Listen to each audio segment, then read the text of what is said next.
साथ संगत जी प्यार से कहना, धन निरंकार जी। स्वागत है आप सभी का आपके ही चैनल पर।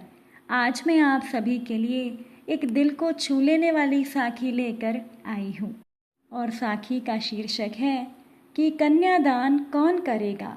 तो चलिए आज की साखी सुनते हैं। साथ संगत जी, रूहानी की माँ ने रूहानी से कहा कि बेटा देख, ये साड़ियाँ कैसी हैं। कहते हुए रूहानी की माँ ने 4-5 साड़ियाँ रूहानी के सामने रख दी और कहने लगी कि बेटा तुम्हारी शादी है और तुम ही मुंह फुलाकर बैठी हो। घर में सब मुझे ही देखना है। तेरे भाई भी अभी छोटे हैं। अगर तू मदद नहीं करेगी तो मैं अकेले सारा काम कैसे करूँगी। अगर तेरे पिता होते तो ये सब नहीं होता। तू इस बात को क्यों नहीं समझ रही। तभी रूहानी ने अपनी माँ से कहा कि माँ, मैं क्या समझूं, आप ही बताओ ना। सभी के मुंह से मैं एक ही बात सुन रही हूँ कि मेरा कन्यादान कौन करेगा। माँ, जब पापा हमें छोड़कर गए थे, हम चारों भाई बहन कितने छोटे थे। मुझे आज भी याद है जब मैं छोटी थी और मैं हॉस्टल में रहती थी। छुट्टियों में जब मैं घर आई तब मुझे पता चला कि पापा का एक्सीडेंट हो गया है और वो हमारे बीच नहीं रहे। हमारा ये दुख कम नहीं था। फिर भी लोगों के मुंह से दबी जुबान से मुझे यही सुनाई दिया कि अब रूहानी का क्या होगा, वो कहाँ पढ़ेगी। माँ, जब तुमने और छोटे चाचा जी ने बोला कि रूहानी वहीं पढ़ेगी जहाँ पढ़ती है, ये उसके पिता का सपना है। फिर माँ, आज जब मेरी शादी होने वाली है, तुमने खुद ही खोज कर लड़का पसंद किया, सब काम तुम ही तो कर रही हो, तो ये कन्यादान करने में क्या दिक्कत है। मैंने सुना कि दादाजी नाना जी से बात कर रहे थे और कह रहे थे कि समधी जी, आप ही बताइए कि कन्यादान कौन करेगा। माँ, घर में इतने सारे लोग हैं फिर भी सभी चुप थे। दादाजी बोलने लगे कि बड़े चाचा से कन्यादान करवा लेते हैं। माँ, आपको पता है कि नाना जी ने क्या कहा। उन्होंने कहा था कि आप जैसा ठीक समझे वैसा ही करें समधी जी। अब हम क्या बोलें। शादी की तैयारी पूरे जोर से चल रही थी। रूहानी के पिता का सपना था कि इकलौती बेटी की शादी मैं जब भी करूँगा तो धूमधाम से करूँगा। और रूहानी की माँ ने ये बात गांठ बांध ली थी और जितना वो कर सकती थी उतना उन्होंने किया था। 3 छोटे भाई भी रूहानी के बस यही सोच रहे थे कि हमारे पिता तो नहीं हैं, तो लोग कोई बात ना बनाए और शादी अच्छी तरह से हो जाए। लेकिन बात कन्यादान पर आकर रुक गई। रूहानी सोच रही थी कि जिन लोगों ने आज तक हम भाई बहनों के लिए कुछ किया ही नहीं, उनके आशीर्वाद के साथ शादी कैसे कर ली जाए। इसीलिए रूहानी दादाजी के पास गई। अब शादी का समय था, घर में भीड़ तो हो चुकी थी।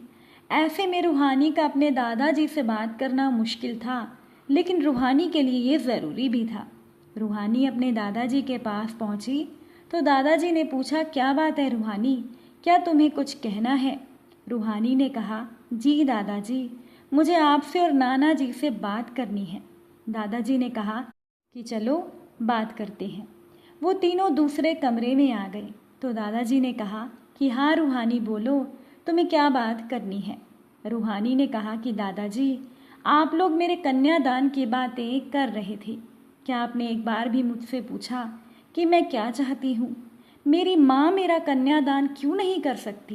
क्या कोई मुझे ये बताएगा। मैंने माँ से पूछा पर वो चुप थी। दादाजी ने कहा कि बेटा, हम लोगों में कन्यादान पति पत्नी साथ मिलकर करते हैं। ऐसे में आपकी माँ कन्यादान कैसे कर सकती हैं। जब आपकी दादी गुजर गई तो आपकी बुआ की शादी उनके चाचा जी ने की। फिर आपको आपत्ति किस बात पर हो रही है। रूहानी ने कहा कि दादाजी, मुझे सब समझ आ रहा है, पर आप ही मुझे बताइए कि जिन बड़े चाचा जी ने कभी हमारा हाल ही नहीं जाना, उनसे मैं कैसे उम्मीद करूं कि वो मेरा कन्यादान आशीर्वाद और प्यार से करेंगे। मुझे ये भी पता है कि माँ को आप लोग किसी भी रस्म और रिवाज में शामिल नहीं होने देंगे, जबकि उनसे ज़्यादा प्यार मुझे कोई नहीं करता। बस आप दोनों से मेरी विनती इतनी ही है कि मेरी माँ को मेरे आस पास ही रहने दें। मेरे पिता नहीं हैं और इस बात की सज़ा मेरी माँ को मिल रही है।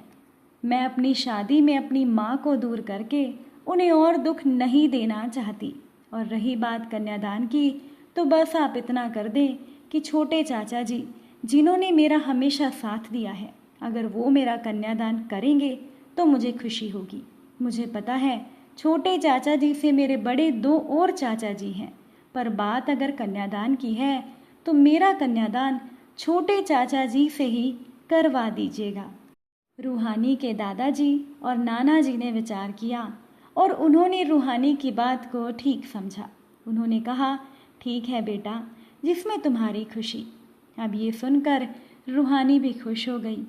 पूरी शादी में उसकी माँ उसके साथ रही, लेकिन जब कन्यादान का समय आया तो रूहानी के दादाजी ने रूहानी के सबसे छोटे चाचा और चाची से कहा कि तुम दोनों रूहानी का कन्यादान करो। रूहानी के छोटे चाचा और चाची रूहानी से बहुत प्यार करते थे और रूहानी को ये भी पता था कि अगर कन्यादान उन्होंने नहीं किया तो उनके आशीर्वाद के बिना मेरी विदाई अधूरी रह जाती। जब पंडित जी ने रूहानी का हाथ चाचा चाची जी के हाथ में रखा तो रूहानी के चाचा ने रूहानी की माँ से कहा कि भाभी आप भी आइए, ये हक तो आपका भी है। तब रूहानी को ऐसा लगा कि जो बात मैं कब से बोलना चाहती थी, चाचा जी ने मेरी ये इच्छा भी पूरी कर दी। दिल ही दिल में रूहानी अपने चाचा जी का धन्यवाद करते हुए अपने मायके से ससुराल के लिए विदा हो रही थी। और रूहानी के मन में सबसे बड़ी खुशी तो इस बात की थी कि उसका कन्यादान उसकी माँ के हाथों से भी संपन्न हुआ। साथ संगत जी, जीवन में बहुत लोगों के साथ ऐसी बातें होती हैं जिन बातों को समय के साथ बदल लेना चाहिए, क्योंकि सबसे बड़ी बात इंसान की खुशी की होती है। और जिन बातों से किसी के मन को ठेस पहुँचे, ऐसी बातों का समय पर बदलना बहुत ज़रूरी हो जाता है। साथ संगत जी, आप इस बात से कितना सहमत हैं? अपने विचार कमेंट द्वारा ज़रूर बताइएगा। अगर आज की साखी आपको अच्छी लगी हो तो वीडियो को लाइक कीजिएगा, कमेंट कीजिएगा और चैनल पर नए हैं तो सब्सक्राइब कीजिएगा। फिर मुलाकात होगी आप सभी से नई साखी और नए विचारों के साथ। साथ संगत जी, प्यार से कहना, धन निरंकार जी।